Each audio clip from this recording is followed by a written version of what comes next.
যে ব্যক্তি চায় যে আমি নবীকে ভালোবাসবো, আমি আল্লাহর নবীর অনুসরণ করব, আমি নবীজিকে ভালোবাসবো, মহব্বত করব, সে ব্যক্তি নবীর সুন্নতের অনুসরণ না করে থাকতে পারবে না। তার কাছে গোটা পৃথিবীর সমস্ত কালচারের চেয়ে নবীর কালচার সেরা হবে। তার কাছে গোটা পৃথিবীর সবচেয়ে চেহারার সকল চেহারার চেয়ে নবীর চেহারা অধিক প্রিয় হবে। তার কাছে পৃথিবীর সকল পোশাকের তুলনায় নবীর পোশাকটাই অধিক প্রিয় হবে। তার কাছে সকল খাবার দাবারের তরিকার তুলনায় নবীর তরিকাটাই সবচাইতে সেরা হবে। তার কাছে জীবন পদ্ধতির ক্ষেত্রে নবীর জীবন পদ্ধতিটাই সবচেয়ে সেরা হবে। তার কাছে রাজনীতির ক্ষেত্রেও সমস্ত রাজনীতির তুলনায় নবীর রাজনীতিটাই অধিক প্রিয় হবে। সর্বদিক থেকে সে নবীজিকে ফলো করবে। সাহাবায়ে কেরাম কেমন ছিলেন? আল্লাহু আকবার। হযরত আব্দুল্লাহ ইবনে উমর রাদিয়াল্লাহু তাআলা রাস্তা দিয়ে যাচ্ছেন, যেতে যেতে হঠাৎ মাথা এরকম নিচু করে ফেললেন। সাথে ওনার খাস শাগরিদ নাফে, তো মাথা হঠাৎ নিচু করে ফেলার কারণে উনি জিজ্ঞেস করলেন যে হযরত, হঠাৎ মাথা নিচু করে ফেললেন যে? তুমি থতমত খেয়ে গেলেন, বললেন ও ও আচ্ছা, আসল ব্যাপার হলো আমি আমার পেয়ারা হাবিব নবীজি মুহাম্মদুর রাসূলুল্লাহ সাল্লাল্লাহু আলাইহি ওয়াসাল্লামের সাথে এই রাস্তা দিয়ে একবার হেঁটে যাচ্ছিলাম, তখন এই জায়গাতে একটা গাছ ছিল, সেই গাছের একটা ডাল রাস্তার উপরে এইভাবে নুয়ে ছিল। আল্লাহর পেয়ারা হাবিব সাল্লাল্লাহু আলাইহি সাল্লাম ওই জায়গাটা পার হওয়ার সময় ডালের সাথে যেন মাথা বাড়ি না খায়, মাথাটাকে নিচু করে নুয়ে এই জায়গা থেকে গিয়েছিলেন। আজকে সেই গাছ নাই, আজকে আল্লাহর হাবিবও নাই। এই রাস্তা যখন পার হচ্ছিলাম আমার পক্ষে মাথা সোজা করে যাওয়া সম্ভব হয় নাই, অটোমেটিক মাথা নেমে গেছে, আমি কি করব? আরেকদিন রাস্তা দিয়ে যাচ্ছেন, যেতে যেতে হঠাৎ এক জায়গায় রাস্তা থেকে একটু পাশে সরে গেলেন এবং সরে গিয়ে পেশাব করার জন্য বসলেন। পেশাব করে উঠে আসলেন, বাহ্যিকভাবে পেশাব করে যে বসলেন, তারপরে চলে আসলেন, তারপরে আবার বিনা ওযুতে নামাজও পড়তে শুরু করেছেন। তো শাগরিদ মনে করিয়ে দিয়েছে, তাবে হযরত আপনি তো তখন পেশাব করেছেন, ওযু নাই, ওযু করা লাগবে মনে হয়, ভুলে গিয়েছেন। উনি বললেন না, পেশাব তো করি নাই, ওযু আছে। হুজুর ওখানে যে গিয়ে বসলেন, তো বলছেন আমি আমার পেয়ারা হাবিব সাল্লাল্লাহু আলাইহি ওয়াসাল্লামের সাথে একবার এই রাস্তা দিয়ে যাচ্ছিলাম, যাওয়ার পথে আল্লাহর নবী সাল্লাল্লাহু আলাইহি ওয়াসাল্লাম এই জায়গায় থেমে পেশাব করেছিলেন। তা আমি যখন এই রাস্তাটা পার হচ্ছে আমার নবীজির সেই চিত্রটা চোখের সামনে ফুটে উঠেছে, তাই গিয়ে আমি ওখানে পেশাবের বাহানা করে বসেছি, আসলে আমার পেশাব হয় নাই, পেশাব করার দরকার ছিল।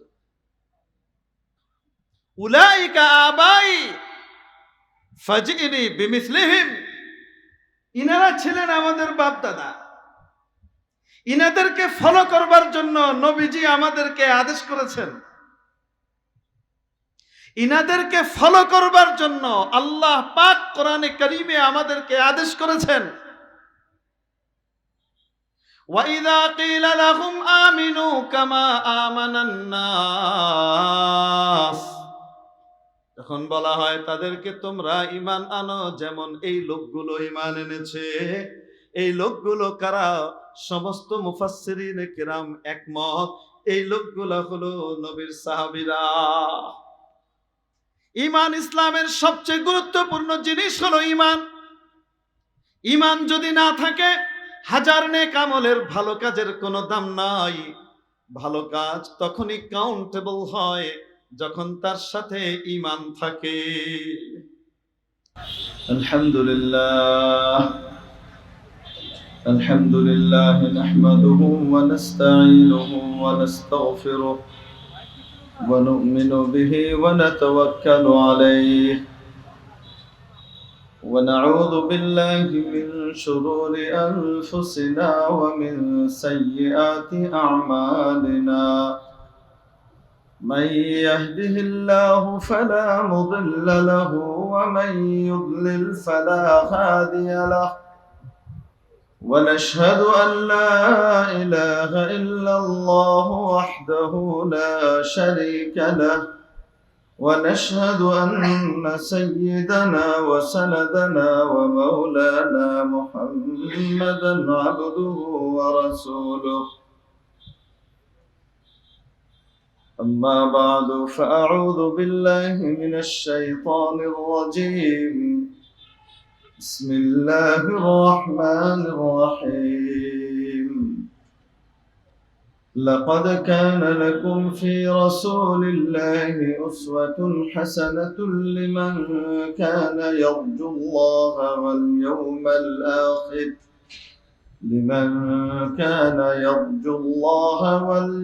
الآخر وذكر الله كثيرا صدق الله مولانا العظيم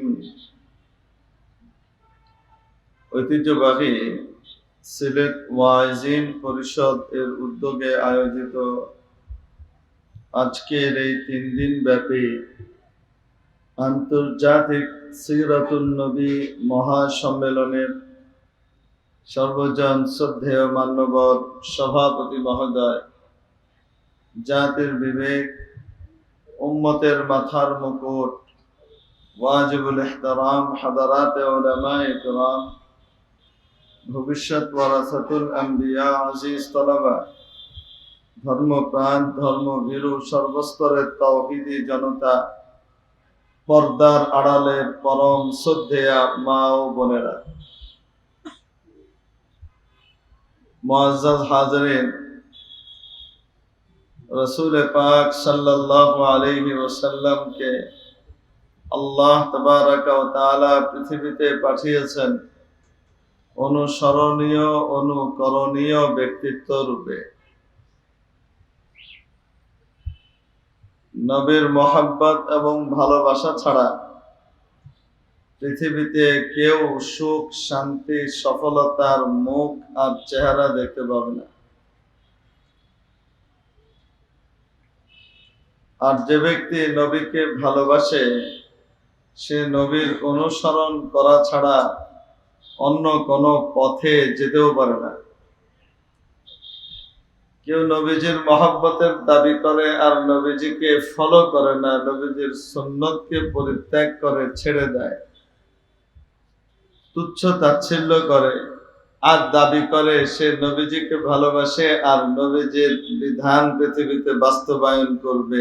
মিথ্যা কথা, এটা সম্ভব নয়। ইসলামের কথা বলি, সংসদে ইসলামের কোরআনের আলো জ্বালানোর ঘোষণা দিই, ইসলামের ব্যাপারে বড় বড় বাগাড়ম্বরপূর্ণ বক্তব্য দিই, যে মুখ দিয়ে দেয় তার 2 আঙ্গুল নিচের নবীজির সুন্নত ইসলামটা নাই। সেখানে চাটুর চুটুর মার্কা দাড়ি নিয়ে পৃথিবীতে ইসলাম কায়েম করে ফেলবে যদি কেউ বলে, মিথ্যা কথা। তা'সির রাসূল ওয়া আনতা তুযহিরু হুব্বাহু ওয়া হাযা লা'amri ফিল ফি'আলি বাদিউ লাউ কানা হুব্বুকা সাদিকান লা আতা'তাহু ইন্নাল মুহিব্বা লিমান ইউহিব্বু মুতি'উ। তুমি নবীজির বিরোধিতা করো, মুখে বলো ভালোবাসি,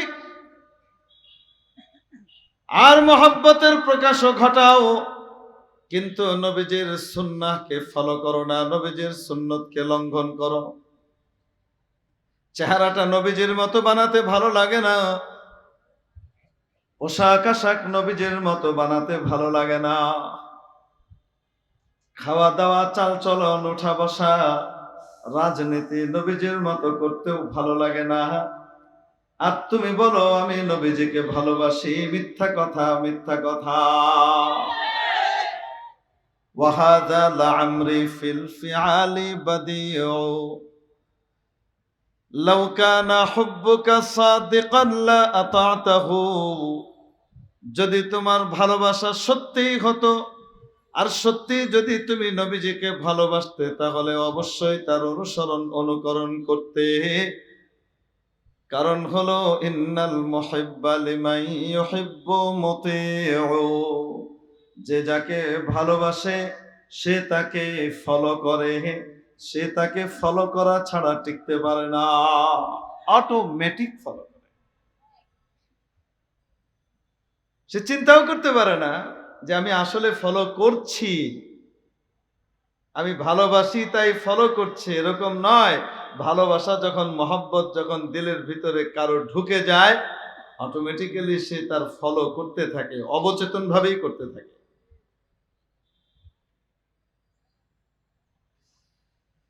খিলাফে পয়ম্বর কসে রাহ গুজির কে হরগিজ বমনজিল না খাহাদ রসিদ। হযরত শেখ সাদী রহমতুল্লাহ আলাইহি বিখ্যাত দার্শনিক ছিলেন, বড় কবি ছিলেন, বড় আলিম ছিলেন, পণ্ডিত ছিলেন, বড় বুজুর্গ ছিলেন। এজন্য কথাগুলোর ভিতরে বড় অদ্ভুত আসর আছে। 30 বছর শেখের সোহবতে কাটিয়েছেন, আজকে তো 30 দিন কাটাইতেও রাজি হয় না, খালি খেলাফত চায়। মরি দেওয়ার প্রথম দিন থেকে নিয়ত করে যে খেলাফত পাইতে হবে, পীর হইতে হবে। নিয়ত গড়বড় শুরু থেকে, সামনে আর আগাবে কোত্থেকে। চারে খানা খাচ্ছিলাম আমরা, তো সেখানে মজা করে কথা বলতে বলতে এক পর্যায়ে বলছে যে ভাই, আমি তো মুরিদ হইতে চাই কিন্তু পীর পাইতেছি না। তো আমরা আবার বলছি, তুমি পীর পাইতেছো না, এত বড় বড় আল্লাহওয়ালা দুনিয়াতে আছেন, আশপাশেই আছেন, আর তুমি খুঁজে পাও না, ব্যাপার কি? না, এরম পীর হইলে হবে না, তো এমন পীর লাগবে যে আমার এমার্জেন্সি খেলাফত দিব। তার শব্দের ভাষা ছিল যে আমারে কি দিবে, এমার্জেন্সি খেলাফত দিবে। তো কথাটা তো ওই সময় উনি দুষ্টুমি করে বলেছিলেন, কিন্তু পরবর্তীতে চোখের সামনে বিভিন্ন অবস্থা দেখে মনে হয় কিছুটা এরকমই। কারো কারো আচার আচরণ এরকমই, যে আমার তাড়াতাড়ি খেলাফত দরকার, আর পীরিত্ব দরকার, দ্রুত পীর হওয়া দরকার, ইসলাহ করার জন্য কোনো প্রয়োজন নাই। হযরত শেখ সাদী রহমতুল্লাহ আলাইহি শেখের দরবারে 30 বছর ছিলেন। 30 বছর সুলুকের মেহনত করছেন, একদিন দুই দিন না, সুবহানাল্লাহ। এবং হযরত শেখ শিহাবুদ্দিন সোহরাওয়ার্দী রহমতুল্লাহ আলাইহি যেমন ফিকহের ভিতরে 4 মাযহাব, আকীদার ভিতরে 3 মাযহাব, এমনি ভাবে সুলুকের লাইনেও 4 মাযহাব আছে, 4 তরিকা আছে। তার ভিতরে এক তরিকার জনক এবং উদ্ভাবক ছিলেন হযরত শেখ শিহাবুদ্দিন সোহরাওয়ার্দী রহমতুল্লাহ আলাইহি, তরিকায়ে সোহরাওয়ার্দিয়ার মুজিদ।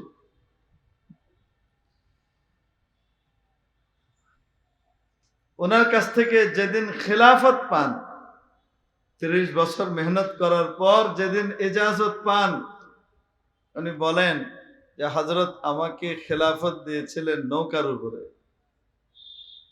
তখন আমরা স্থলভাগে ছিলাম না, জলভাগে সফরে ছিলাম, আর নৌকার মধ্যে আমাকে খেলাফত আর ইজাজত দিয়ে বলেছিলেন, সাদি, এতদিন মেহনত করে যা অর্জন করেছো সব বহাল থাকবে যদি দুটো জিনিস ধরে রাখতে পারো, আর যদি দুটো জিনিস ধরে রাখতে না পারো, যা অর্জন করেছো সেটা চলে যাবে, ওটা থাকবে না। তা আমি কি তোমাকে সেই দুটো জিনিসের কথা বলবো? তো হযরত সাদী রহমতুল্লাহ আলাইহি সেই দুটো নসিহতকে, যেহেতু বড় কবিও ছিলেন, কাব্যের ভাষায় বর্ণনা করেছেন। ইয়েকে আকে বর খৈর খুদ বিমাবাস, দিগর আকে বর গৈর বদ বিমাবাস। সাদি, তোমার মধ্যে যদি কোনো গুণাবলী, কোনো বৈশিষ্ট্য, ভালো কিছু থেকে থাকে, কখনো সেটার দিকে ফিরেও তাকাবা না। ভালো কিছু যদি থেকে থাকে সেটা কার দেওয়া? তাহলে ক্রেডিট কার? সব তো আল্লাহর দেওয়া। অতএব ক্রেডিট আল্লাহর, তোমার এখানে নিজের কিছু নাই, নিজের ভালোর দিকে দেখবা না। ইয়ে আঁকে পর খৈর খুদ বিমা বাস, দিগার আঁকে পর খৈর বদ বিমা বাস। দ্বিতীয় হলো অন্যের দিকে তাকিয়ে অন্যের দোষ ত্রুটি দেখে নিজের চোখ নষ্ট করো না। নিজের দোষ দেখবা, অন্যের গুণ দেখবা। যে ব্যক্তি নিজের দোষ দেখে অন্যের গুণ দেখে, তার সাথে লড়াই ঝগড়া অন্যদের হয় না। 75% ঝগড়া এমনি শেষ। পৃথিবীতে যদি সবাই অন্যের গুণ দেখতে থাকতো আর নিজের ত্রুটিগুলাকে দেখে দেখে সংশোধন করতে থাকতো, তাহলে পৃথিবী শান্তির নিড়ে পরিণত হতো। হযরত শেখ শিহাবুদ্দিন সোহরাওয়ার্দী রহমাতুল্লাহ আলাইহির এই নসিহত, এটা নিজের থেকে নয়, এটা সরওয়ারে কায়নাত নবীজি মুহাম্মদুর রাসূলুল্লাহ সাল্লাল্লাহু আলাইহি ওয়াসাল্লামের বিশেষ এক শিক্ষা। হযরত উকবা ইবনে আমির রাদিয়াল্লাহু তাআলা আনহু নবীজির প্রিয় সাহাবী, উনি বলেন, নবীজি সাল্লাল্লাহু আলাইহি ওয়াসাল্লামকে জিজ্ঞেস করলাম, মান নাজাতু ইয়া রাসূলুল্লাহ, মুক্তির উপায় কি, বাঁচবার উপায় কি? দুনিয়া আখিরাতে মুক্তি পেয়ে যাব, বেঁচে যাব কোন প্রক্রিয়ায়? নবীজি সাল্লাল্লাহু আলাইহি ওয়াসাল্লাম তিনটে নসিহত করলেন, তিনটা ওষুধ বলে দিলেন, এই ওষুধগুলো ব্যবহার করো, অশান্তি থেকে মুক্তি পেয়ে যাবা, বেঁচে যাবা, অশান্তির রোগ স্পর্শ করবে না, দুনিয়া আখিরাতে বেঁচে যাবা। তার মধ্যে তৃতীয় যে নসিহতটা ছিল সেটা ছিল ওয়াবিকি আলা খাতিআতিক, নিজের গুনাহগুলো দেখে কান্নাকাটি করো, নিজের গুনাহ দেখে কাঁদো, অন্যের গুনার দিকে তাকিও না, নিজের গুনার দিকে তাকাও। এজন্য বলেছিলাম হযরত সাদি রহমাতুল্লাহ আলাইহি যেমন বড় দার্শনিক ছিলেন, বড় বুজুর্গ ছিলেন, বড় পরিব্রাজক ছিলেন, অনেক বড় একজন কবিও ছিলেন, বড় আল্লাহওয়ালা ছিলেন, মুতাসাউফ বুজুর্গ ছিলেন। ফলশ্রুতিতে ওনার কাব্যের দ্বারা লাখো মানুষের হেদায়েত হয়েছে, লাখো মানুষ দুনিয়া আখিরাতে মুক্তি পাবার দিশা খুঁজে পেয়েছে। ওনার কথা বড় চমৎকার, খেলাফে পয়ম্বর কাছে রাহ গুজির, নবীজির তরিকা ছাড়া অন্য কোন পন্থায় যদি কেউ কোন রাস্তা তালাশ করে চলতে পারবে, চলতে পারবে, চলতেই থাকবে, কিন্তু কখনো মঞ্জিলে মকসুদে পৌঁছবে না, আল্লাহকে পাবে না। আর যাই করুক না, আর যাই পাক না কেন, আল্লাহকে পাবে না। জন্য বলছিলাম যে যাকে ভালোবাসে সে তাকে ফলো করে, ফলো করা ছাড়া সে টিকতে পারে না, অটোমেটিক ফলো করে। যখন আমি জামিয়া ইসলামিয়া দারুল উলুম মাদানী নগর মাদ্রাসায় পড়ালেখা করি, ছাত্র, যেহেতু মাদ্রাসা মসজিদে তারাবির নামাজের জিম্মাদারিও ছিল, তাই ওই সময় কি বলা যায়, শিবহু ইমাম বলা যায় না, কিছু কিছু ইমামতের একটা সম্মান পাই।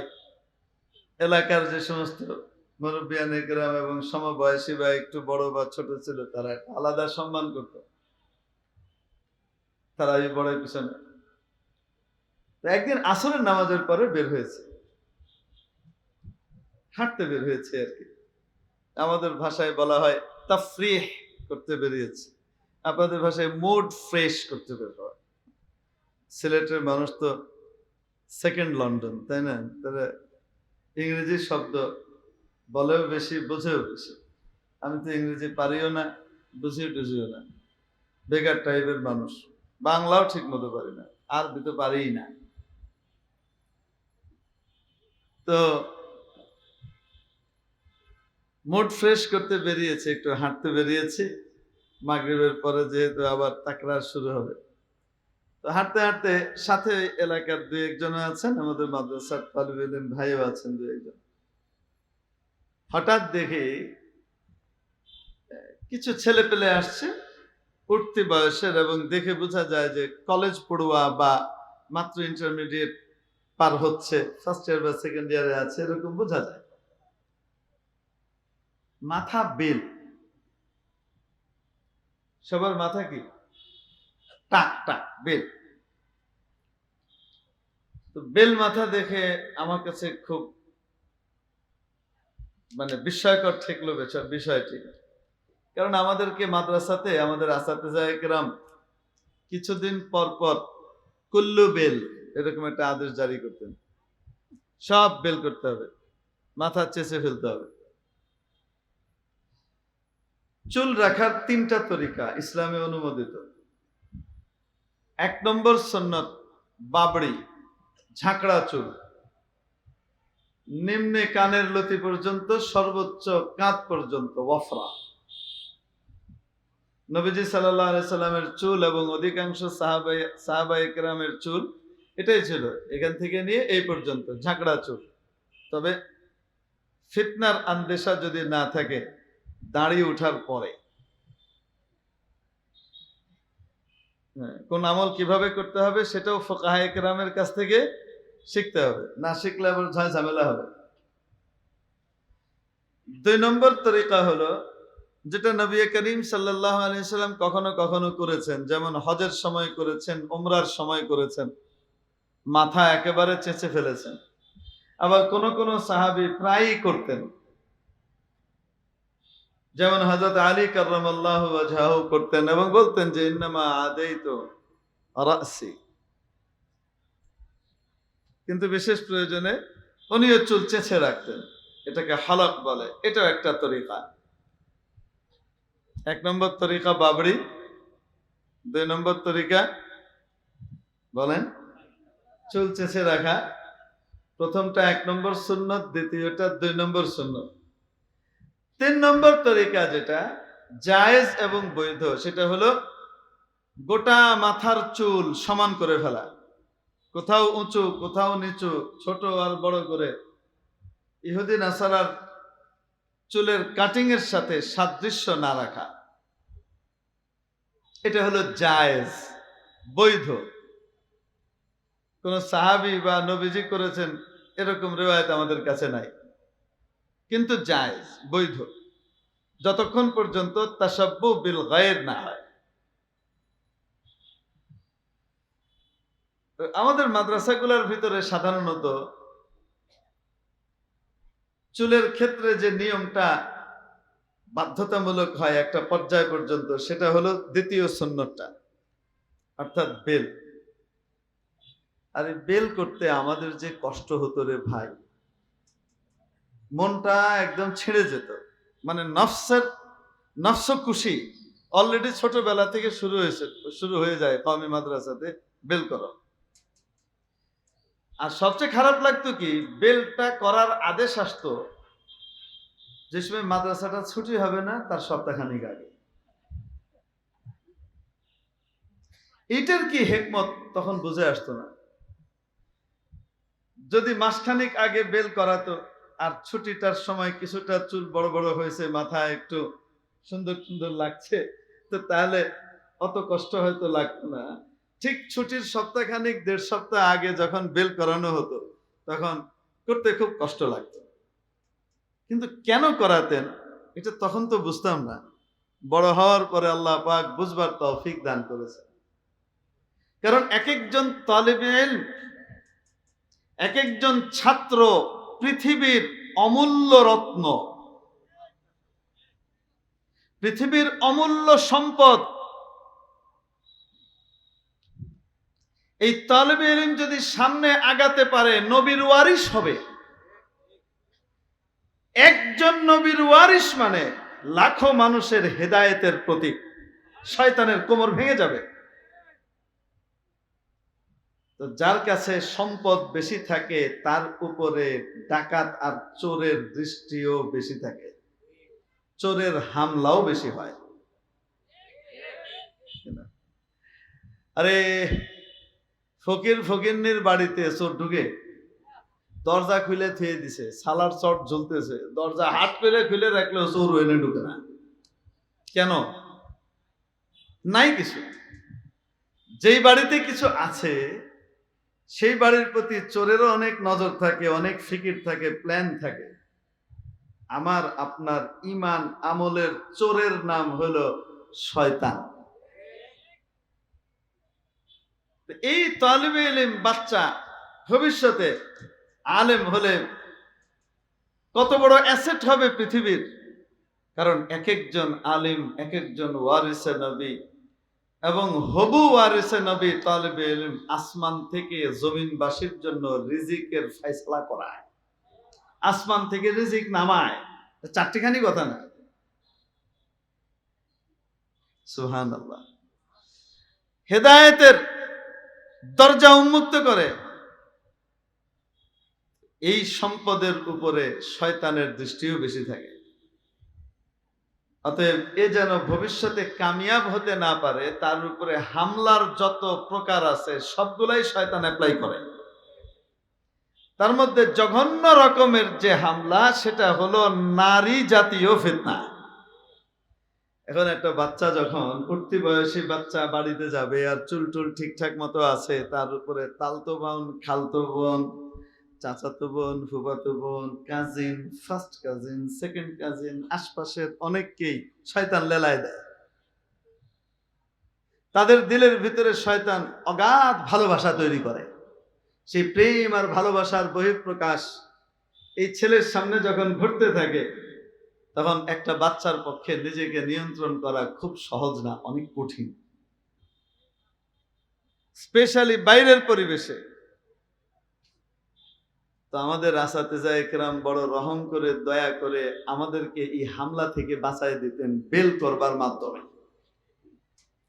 কারণ মেয়ে ছেলেরা আর যারাই ভালোবাসো, কোনো টাইকারে ভালোবাসবে না। গাঞ্জা টাক মাথা দেখলে এমনি ভাগবে। তো শয়তানের বিশাল হামলা। এই রাস্তা বন্ধ হয়ে যেত কিসের কারণে? এই বেল করার কারণে। হুজুর রাম করে ধরে দিত বেল ফিরে, কিন্তু তখন খুব কষ্ট লাগতো আসলে, কেন বেল করাই? বেলটাই যদি করতে হবে তো 1 মাস আগে কেন করাইলো না? 3 সপ্তাহ আগে করাতো, তো তাহলে কিছু কিছু টুকটাক চুল টুল তো উঠতো। আসলে তো দেখতে ভালো লাগে না বেল করলে। ভালো লাগে নাকি? খুব ভালো লাগে না। চুল থাকলে ভালো লাগে। প্রিয় উপস্থিতি, যখন আমরা বের হয়ে হাঁটছি, তো হঠাৎ দেখি বিপরীত থেকে যে ছেলেগুলো আসছে, বোঝাই যাচ্ছে এরা হয় কলেজে মাত্র ঢুকেছে, inter first year, second year অথবা অনার্স শুরু করেছে, এরকম মাথা বেল। তো আমি তো আনন্দে উদ্বেলিত হয়ে গেছে, একেবারে বিগলিত হয়ে গেলাম, খুশিতে গদগদ হয়ে পাশে যারা আছে এদেরকে বলছি আল্লাহু আকবার, মাশাআল্লাহ, এই কঠিন সুন্নতের উপরে আমল এখন কলেজের ছেলেরা শুরু করে দিছে, আল্লাহু আকবার। পাশ থেকে একজন বলছে, হুজুর এটা সুন্নতের কারণে বেল করে নাই। তো আমি বললাম, তাহলে কেন বেল করছে? একজন তো না, কয়েকজন করছে। হুজুর এনারা হলেন ব্রাজিল দলের সাপোর্টার, এবং ওনাদের স্ট্রাইকারের নাম হলো রোনাল্ডো। রোনাল্ডো সাহেব যেহেতু বেল করেন, তাই তারাও বেল করছে।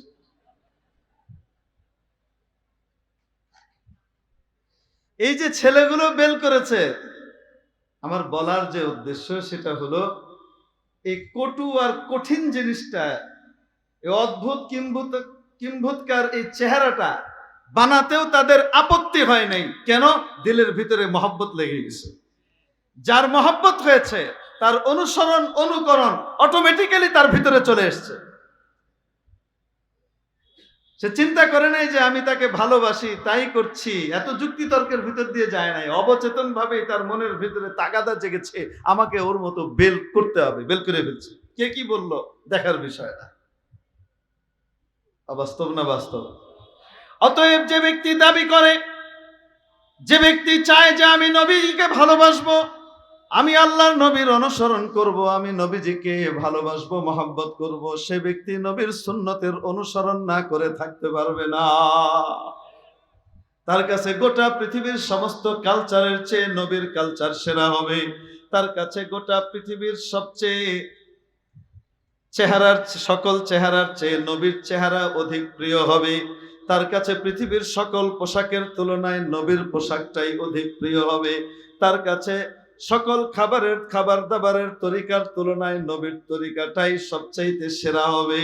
তার কাছে জীবন পদ্ধতির ক্ষেত্রে নবীর জীবন পদ্ধতিটাই সবচেয়ে সেরা হবে। তার কাছে রাজনীতির ক্ষেত্রেও সমস্ত রাজনীতির তুলনায় নবীর রাজনীতিটাই অধিক প্রিয় হবে। সর্বদিক থেকে সে নবীজিকে ফলো করবে। সাহাবায়ে কেরাম কেমন ছিলেন? আল্লাহু আকবার। হযরত আব্দুল্লাহ ইবনে উমর রাদিয়াল্লাহু তাআলা রাস্তা দিয়ে যাচ্ছেন, যেতে যেতে হঠাৎ মাথা এরকম নিচু করে ফেললেন। সাথে ওনার খাস শাগরিদ নাফে, তো মাথা হঠাৎ নিচু করে ফেলার কারণে উনি জিজ্ঞেস করলেন যে হযরত হঠাৎ মাথা নিচু করে ফেললেন যে? তুমি থতমত খেয়ে গেলেন, বললেন ও ও আচ্ছা, আসল ব্যাপার হলো আমি আমার পেয়ারা হাবিব নবীজি মুহাম্মদুর রাসূলুল্লাহ সাল্লাল্লাহু আলাইহি ওয়াসাল্লামের সাথে এই রাস্তা দিয়ে একবার হেঁটে যাচ্ছিলাম, তখন এই জায়গাতে একটা গাছ ছিল, সেই গাছের একটা ডাল রাস্তার উপরে এইভাবে নুয়ে ছিল। আল্লাহর পেয়ারা হাবিব সাল্লাল্লাহু আলাইহি সাল্লাম ওই জায়গাটা পার হওয়ার সময় ডালের সাথে যেন মাথা বাড়ি না খায়, মাথাটাকে নিচু করে নুয়ে এই জায়গা থেকে গিয়েছিলেন। আজকে সেই গাছ নাই, আজকে আল্লাহর হাবিবও নাই। এই রাস্তা যখন পার হচ্ছিলাম আমার পক্ষে মাথা সোজা করে যাওয়া সম্ভব হয় নাই, অটোমেটিক মাথা নেমে গেছে, আমি কি করব? আরেকদিন রাস্তা দিয়ে যাচ্ছেন, যেতে যেতে হঠাৎ এক জায়গায় রাস্তা থেকে একটু পাশে সরে গেলেন এবং সরে গিয়ে পেশাব করার জন্য বসলেন। পেশাব করে উঠে আসলেন,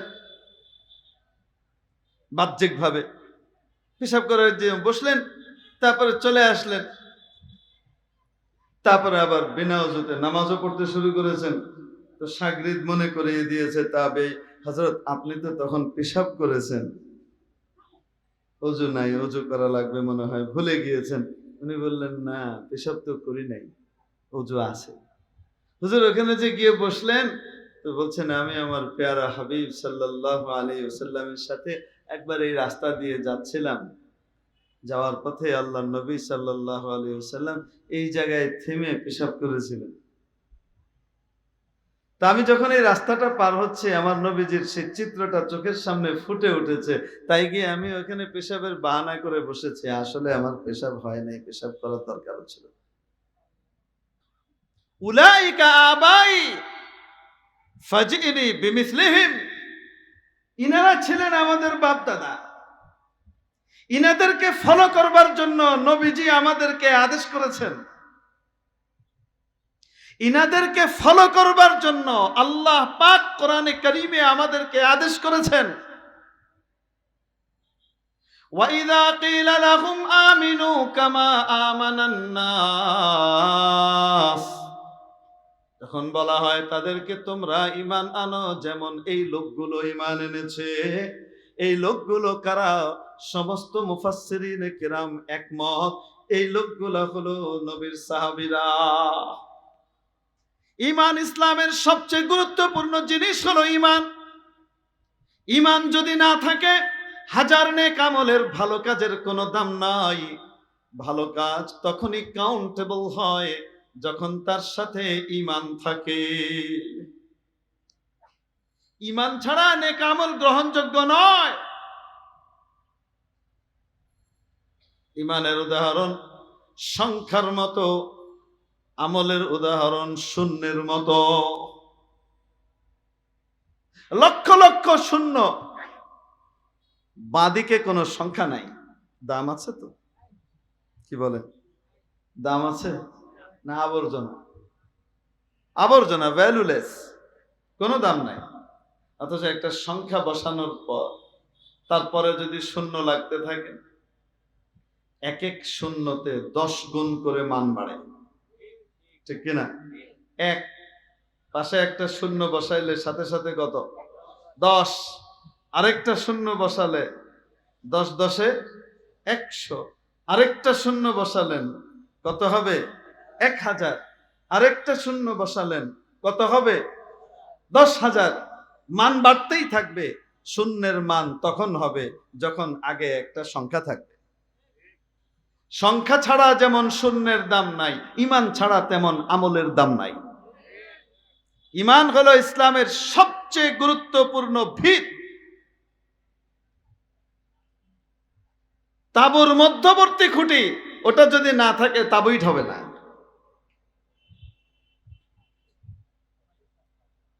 মেরে মুহতারাম দোস্ত আজিজ ও বুজুর্গ, এই ঈমানের মতো গুরুত্বপূর্ণ বিষয়ে সাহাবায়ে কেরামকে মেয়ারে হক বলেছেন আল্লাহ রাব্বুল আলামিন, তাদেরকে মাপকাঠি বানিয়েছেন। ওয়াইদা কিলা লাহুম আমিনু কামা আমানান নাস, ঈমান আনো কাদের মতো? যেমন এই সমস্ত লোকেরা ঈমান এনেছে। ঈমানের মতো বিষয়ে যেমন সাহাবীরা অনুকরণীয়, অনুসরণীয়, ঠিক তেমনি ভাবে আমলের ক্ষেত্রেও সাহাবীরা এক একজন অনুকরণীয়, অনুসরণীয়। নবীজি সাল্লাল্লাহু আলাইহি ওয়াসাল্লাম ইরশাদ করেন, আসহাবী কান নুজুম, আমার সাহাবীরা আকাশের নক্ষত্রের মতো। নাবিক যখন ঝড়ের মধ্যে মাঝ সাগরে পথ হারিয়ে ফেলে, কোনো কুল কিনারা দেখে না, খুঁজে পায় না, তখন রাস্তা খুঁজে পায় আকাশের তারকাগুলোকে দেখে দেখে দিক নির্ণয় করে, ঠিক না? দিক নির্ণয় করে, নিজের অবস্থান নির্ণয় করে। এই নেভিগেশনটা পায় আকাশের তারা থেকে। তারাকে ফলো করে যেমনি ভাবে পথহারা নাবিক তার রাস্তা খুঁজে নেয়, ঠিক তেমনি ভাবে আমার সাহাবীরা প্রত্যেকেই আকাশের নক্ষত্রের মতো। আমার যেই সাহাবীর সাথে তোমার রুচি মিলে, তুমি সেই সাহাবীকেই ফলো করো, হিদায়াত পেয়ে যাবা। বিআইহিম ইক্তাদাইতুম ইহতাদাইতুম, কার বাণী? নবীজির বাণী। অথচ সাহাবায়ে কেরামকে সত্যের মাপকাঠি মানতে আমাদের অনেকেই রাজি নাই। আল্লাহ পাক হিদায়াত দান করে, সহি বুঝ দান করে। এই ভুল পথে চালাইতে পারলে তো শয়তান কামিয়াব। সাহাবায়ে কেরামের উপরে যদি অনাস্থা তৈরি করা যায়, তাহলে সাহাবীদের মাধ্যমেই সর্বপ্রথম আমরা কোরআন পেয়েছি। এটা কোরআনের আয়াত সর্বপ্রথম বহন করেছেন নবীজির পরে আমাদের কাছে নিয়ে এসেছেন কে? সাহাবীরা। তাদের সামনে কোরআন নাজিল হয়েছে, তারা দেখেছেন চোখের সামনে, ইয়ানজিলু আলাইহিল ওয়াহী, নবীজির উপরে ওহী নাজিল হচ্ছে, দেখেছেন ওনারা চোখের সামনে। অবাস্তব না বাস্তব? নবীজির হাদিসগুলো আমাদেরকে প্রথম বর্ণনা করেছেন কারা? সাহাবীরা। যদি তাদের ব্যাপারে অনাস্থা তৈরি করা যায়, তাহলে গোটা দ্বীন এবং ইসলামের মূলে কুঠারাঘাত করা যাবে, গোটা ইসলামের মূলের ভিতরে আঘাত করে ফেলে ইসলামকে দুর্বল করে ফেলা যাবে। এজন্য আহলুস সুন্নাহ ওয়াল জামাতের আকীদা, আস-সাহাবাতু কুল্লুহুম আদুল, সমস্ত সাহাবীরা আদেল। এজন্য মুহাদ্দিসিনে কেরাম যখন হাদিসের রাবীদের আলোচনা করেন, তো এই রাবীরা কে কোন স্তরের, এটার ব্যাপারে মন্তব্য খুঁজেন। ইমাম বুখারী পর্যন্ত নবীজির হাদিস এসে যে পৌঁছেছে, নবীজির ইন্তেকালের, ওয়াফাতের 184 বছর পরে ইমাম বুখারীর জন্ম। কত বছর পরে? 184 বছর পরে ইমাম বুখারীর জন্ম, রাহিমাহুল্লাহ। তাহলে হাদিসগুলো যেগুলো লিখেছেন নবীজির কাছ থেকে সরাসরি শুনেই তো লিখেছেন, না মাঝখানে মাধ্যম আছে? ওনার উস্তাদ, তার উস্তাদ, তার উস্তাদ, তার উস্তাদ, তারপর সাহাবী, তারপরে নবী, ঠিক কিনা? এই যে উস্তাদদের ধারাবাহিকতা, এটাকে বলে সনদ। কি বলে? আর এক এক ধাপ, এক এক উস্তাদকে বলা হয় রাবী। এই পুরা সনদের ভিতরে যদি একজন রাবীর স্মরণ শক্তি দুর্বল হয়, সবার স্মরণ শক্তি মজবুত, এ প্লাস ক্যাটাগরির, একজনের শুধু এ মাইনাস ক্যাটাগরির বা বি প্লাস ক্যাটাগরির, এতটুকুর কারণে এই হাদিসকে জয়ীফ বলে দেয়া হয়। সনদের দৃষ্টিতে জয়ীফ, কারণ উনি ঠিক মতো মনে রাখতে পেরেছেন কিনা, সঠিকভাবে আগের থেকে নিয়ে পরে পৌঁছাতে পেরেছেন কিনা একটু সন্দেহ হয়ে গেছে এই। কিন্তু সনদের প্রত্যেক রাবী যদি এ ক্যাটাগরির হয়, মজবুত হয়, তো তাহলে এই হাদিসকে কি বলে? সহি। মানে বাংলা সহি না, বাংলা সহির বিপরীত হইল ভুল আর গলত। বাংলা সহির বিপরীতটা কি? এটা সহি মানে শুদ্ধ, আর সহির বিপরীতটা কি? অশুদ্ধ, ভুল। এখানে যে মুহাদ্দিসিনে কেরাম সহি বলেন হাদিসের ক্ষেত্রে, এটা বাংলা সহি না, এটা পারিভাষিক সহি। এটা তাদের কাছে হাদিসের যে বিভিন্ন ক্যাটাগরি আছে, সেই ক্যাটাগরির ভিতরে একটা ক্যাটাগরির নাম কি? সহি। এটার বিপরীত অশুদ্ধ আর ভুল নয়। সহি কাকে বলে? মা রাওয়াহু আদলুন তাম্মুদ যাবত মুত্তাসিলাস সানাদ গায়রা মুআল্লালিন ওয়ালা শায। এই 5 বৈশিষ্ট্য যে হাদিসের ভিতরে পাওয়া যায়, সেই হাদিসকে কি বলে? সহি বলে।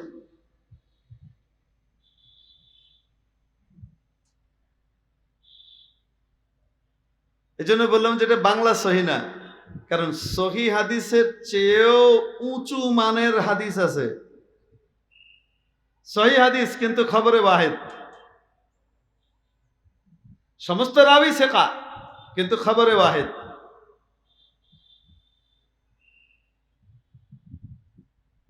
সহির চেয়ে অনেক উপরের মানের হাদিস,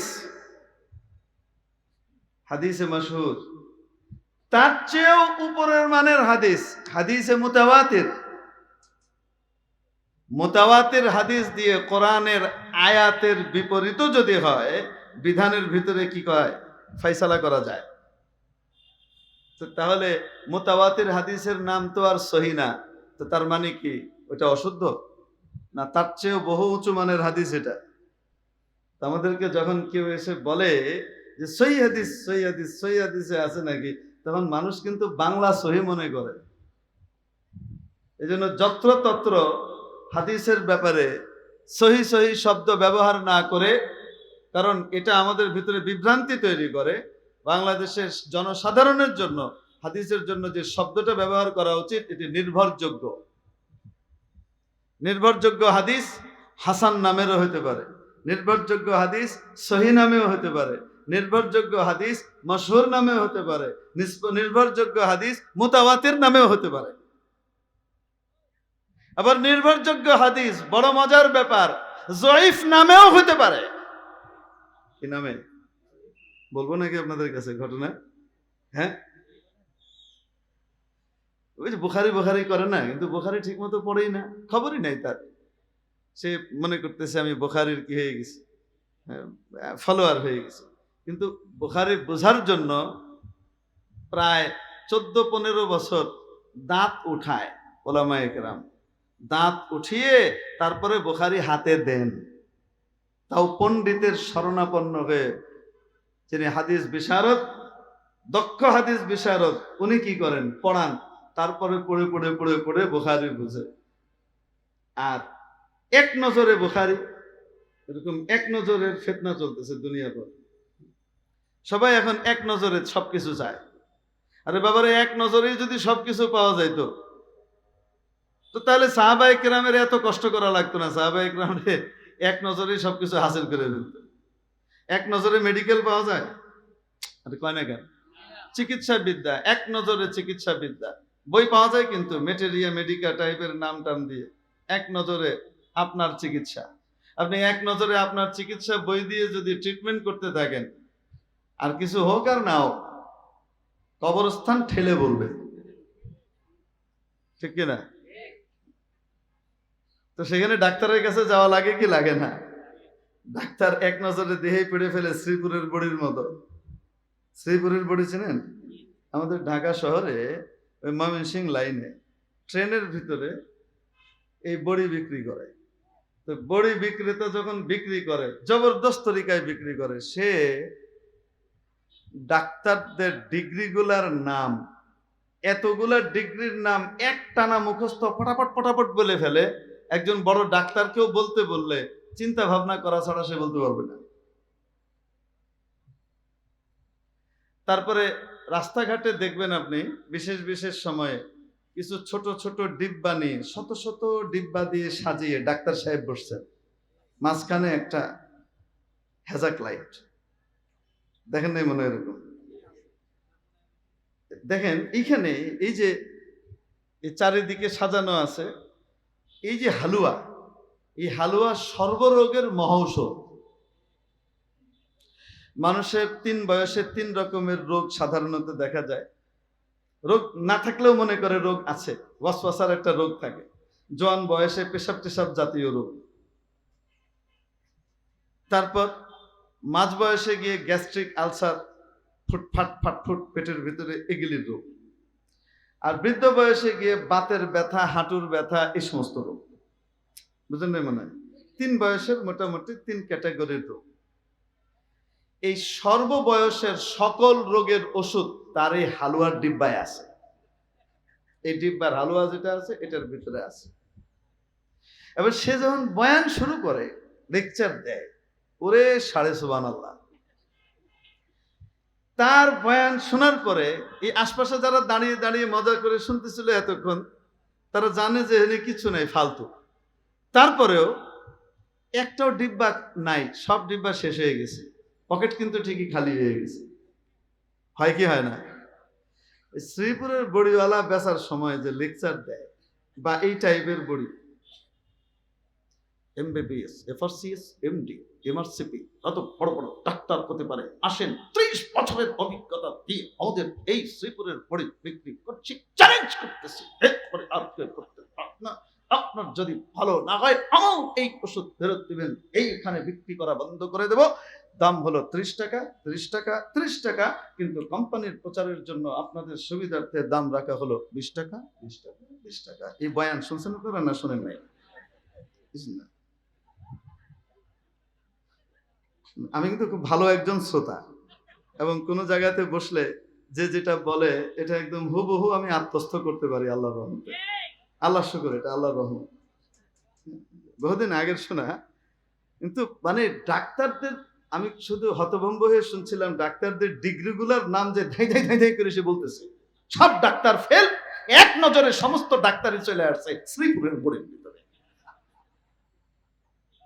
আর বেগম সাহেব আমাকে সেদিন হঠাৎ তফসির থেকে ফিরে এসে, আমাদের মসজিদে তফসির হয়, জিজ্ঞেস করতেছে যে আচ্ছা, অনেক মা বোন আমাদের কাছে জিজ্ঞেস করছে আমাদের তফসিরের যে কোনটা ভালো তফসির হবে পড়ার জন্য।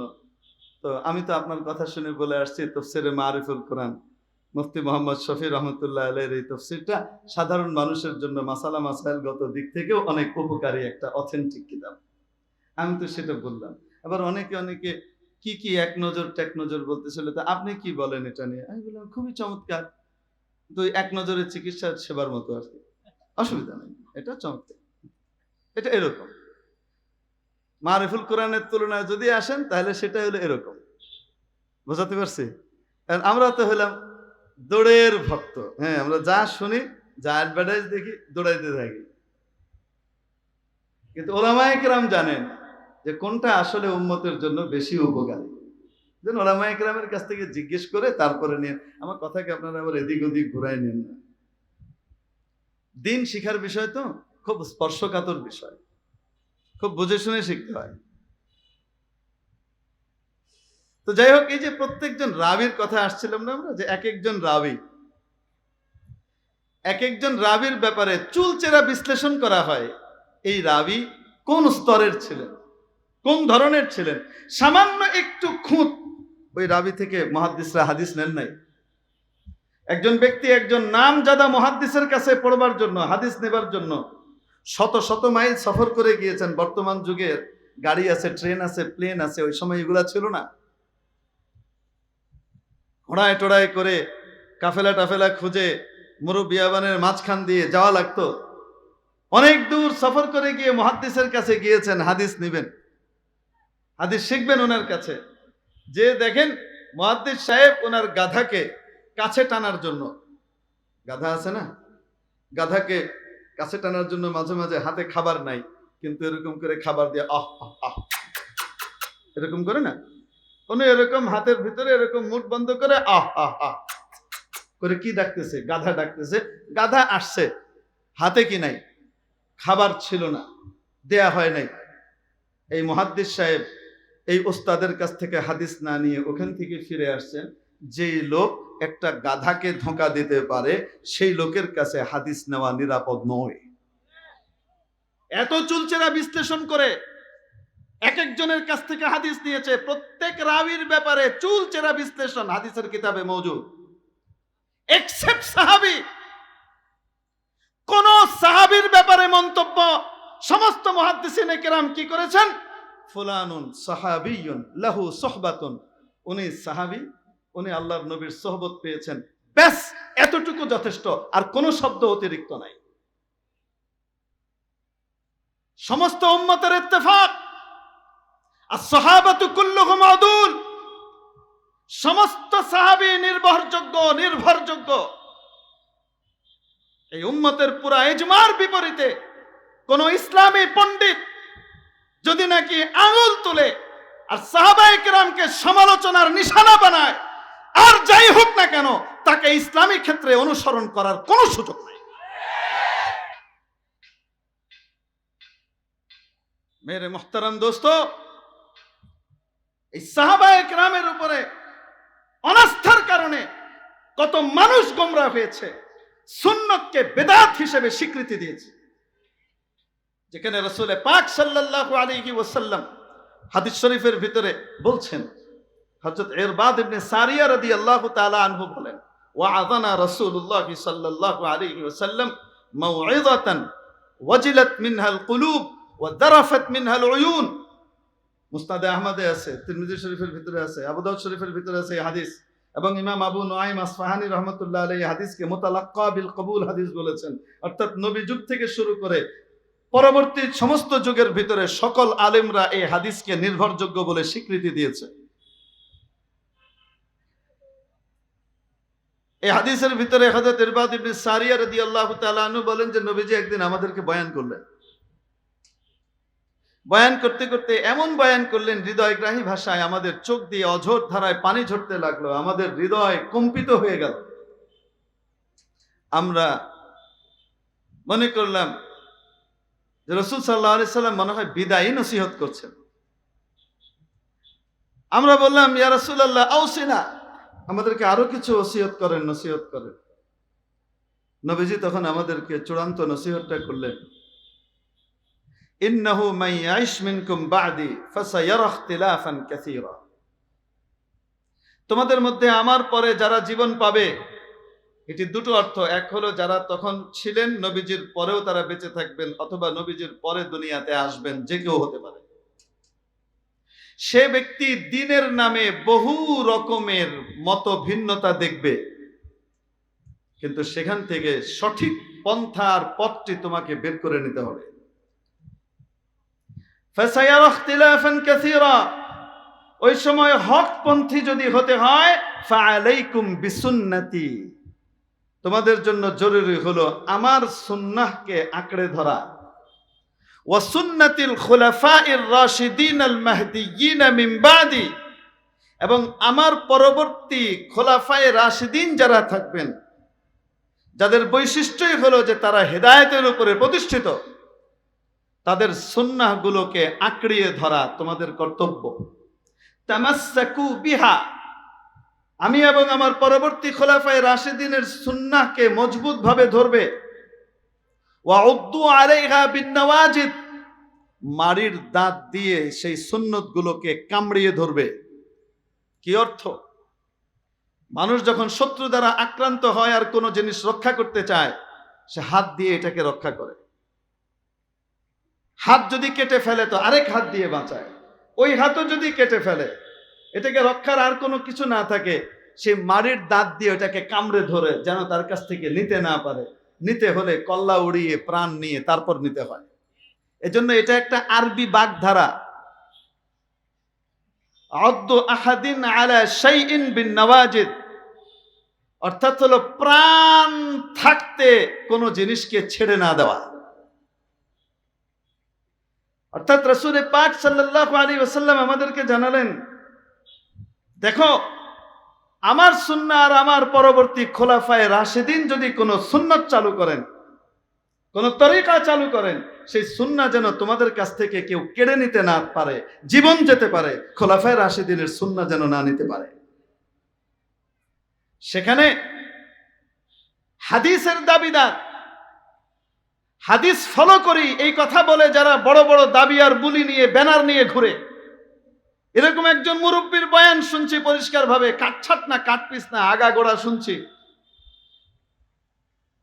ওনাকে জিজ্ঞেস করা হয়েছে, জুমার নামাজের সময় যে দুটো আজান হয়, নবীজির যুগে তো একটা আজান হতো, সেটা ছিল খুতবার সময় যে ইমাম সাহেবের সামনে দাঁড়িয়ে আজান হয় না, ওই আজানটা হতো। জুমার আজানের ব্যাপারে একটা আদেশ কোরআন শরীফে আলাদাভাবে জারি করা হয়েছে, যেটা অন্য নামাজের ক্ষেত্রে না। ইয়া আইয়ুহাল্লাযীনা আমানু ইযা নুদিয়া লিস-সালাতি মিন ইয়াউমিল জুমআতি ফাসআউ ইলা যিকরিল্লাহি ওয়া যারুল বাই'। হে ঈমানদাররা, যখন তোমাদেরকে জুমার জন্য ডাকা হয় তখন তোমরা ওদিকে দৌড় মারো আর কেনা বেচা দুনিয়াদারির সমস্ত কাজ বন্ধ করে দাও। এজন্য জুমার আজানের পরে কোন রকমের কেনা বেচা মাকরুহে তাহরিমি, হারামের কাছাকাছি গুনাহ, এটা কোরআনের আদেশের লঙ্ঘন। এই আজানটা কোনটা হতো?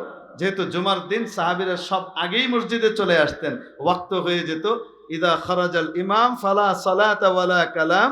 আসলে হাদিসটা হলো খুরুজুল ইমাম ইয়াকতাউল কালাম ওয়া কালামুহু ইয়াকতাউস সালাহ। ইমাম সাহেব এসে বসতেন, নবীজি মিম্বরে বসতেন, মুয়াজ্জিন সাহেব দাঁড়িয়ে নবীজির মুখোমুখি কি দিতেন? আজান দিতেন। এই জুমার আজান অন্যান্য নামাজের আজান হতো আজানের মতো, বাস তারপরে কি হতো, কিছু সময় থাকতো, মানুষ আসতো, পরে নামাজ শুরু হতো। আর জুমার সময় সাহাবীরা আগের থেকেই এসে বসে থাকতেন, ওই আজানটা হতো, রাসূল খুতবা শুরু করে দিতেন, এরপরে আর কেউ বাইরে কেনা বেচায় থাকতেন না, শোনার সাথে সাথে সব চলে আসতেন। কিন্তু যখন নাকি নবীজির যুগ পার হয়ে সাহাবীদের যুগে, বিশেষ করে হযরত ওমরের যুগে ইসলাম পৃথিবীর অর্ধেক পর্যন্ত ছড়িয়ে গেল, অনেক নতুন নতুন মুসলমান হলেন, তাদের ঈমান আর সাহাবীদের ঈমান একই কোয়ালিটির, বলেন না কেন? এখন তাদের ভিতরে দুর্বলতা আছে, তারা কি করছে, ওই আজান হয়ে গেছে, জুমার নামাজের খুতবা শুরু হয়ে গেছে, কেউ কেউ চিন্তা করতেছে আরে নামাজ তো এখনো শুরু হয় না, এটা একটু কি করে যায়, এই ডিলটা সেরে যায়। এই জন্য অনেকে গাফেল হয়ে থাকতো। হযরত ওসমান রাদিয়াল্লাহু তাআলা আনহু তার জমানায় কোরআন বিশেষজ্ঞ সাহাবীদের সাথে পরামর্শক্রমে জুমার জন্য স্পেশালি একটা আজান তার আগে আবার চালু করলেন। প্রথম আজান যেটা আমরা দিই, ইমামের জুমার আজান শুরু হওয়ার আগেই আরেকটা আজান, এটা সতর্কতামূলক আজান, যেন এটাতেই সমস্ত মানুষ কাজকর্ম থেকে ফ্রি হয়ে ফারেক হয়ে মসজিদের দিকে আসতে থাকে, আর যখন মূল আজানটা হবে তখন আর কেউ মসজিদের বাইরে না থাকে, কেউ গুনাহগার না হয়। কিয়ামত পর্যন্ত উম্মতকে গুনাহ থেকে বাঁচাবার জন্য এই আজানটা হযরত ওসমান চালু করলেন। ওসমানকে খলিফায়ে রাশিদ বলেন না কেন?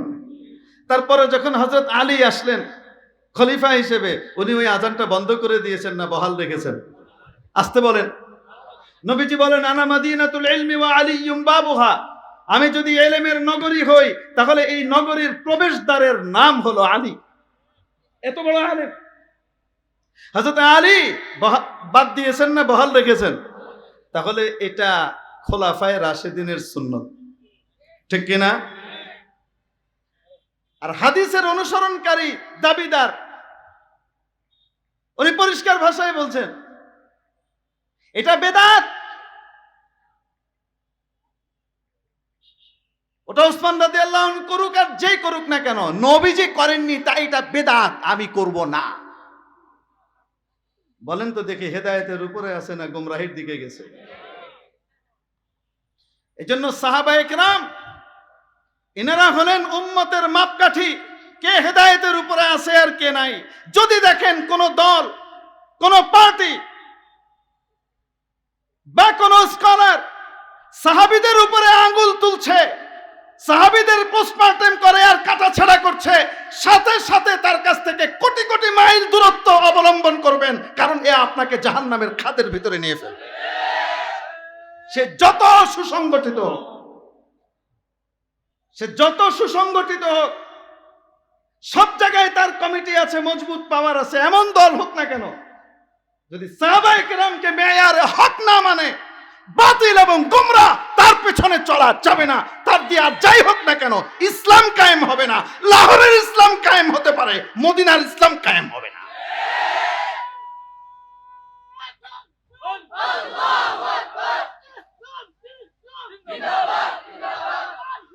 মেরে মুহতারাম দোস্ত আজিজ ও বুজুর্গ, এজন্য বলছিলাম নবীজির প্রকৃত অনুসরণ ছাড়া নবীজির মহব্বত পাওয়া সম্ভব নয়। নবীজিকে ভালোবাসি, এটার দলিল হলো আমি নবীজির প্রকৃত অনুসরণ করি, ঠিক কিনা? আমি নবীজিকে ভালোবাসি, এটার দলিল হলো আমি নবীজিকে পরিপূর্ণ অনুসরণ করি। সাহাবায়ে কেরামের মধ্যে নবীজির অনুসরণ এই রকম ছিল। উলাইকা আবাই ফাজিনি বিমিসলিহিম ইযা জামাআতনা ইয়া জারিরুল মাজামিউ। ইনারা হলেন আমাদের পূর্বসূরি, যাদের অনুসরণ করবার জন্য আল্লাহ রাব্বুল আলামিন কোরআনে বলেন ওয়াস-সাবিকুনাল আউয়ালুন মিনাল মুহাজিরিন ওয়াল আনসার ওয়াল্লাযীনা ইত্তাবাউহুম বিইহসান রাদিয়াল্লাহু আনহুম ওয়া রাদু আন ওয়া আ'আদ্দা লাহুম জান্নাত তাজরি তাহতাহাল আনহারু খালিদিনা ফিহা আবাদা যালিকা। সুবহানাল্লাহ। আল্লাহ পাক আমাদেরকে পরিপূর্ণভাবে নবীজিকে অনুসরণ করবার তৌফিক দান করেন।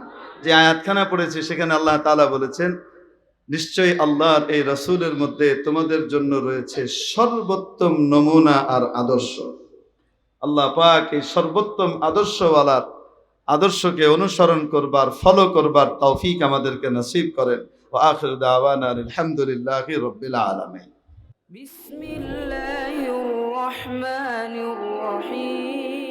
কোরআন হাদিসের আলোকে সত্যের সন্ধান। মাহফিল টিভি,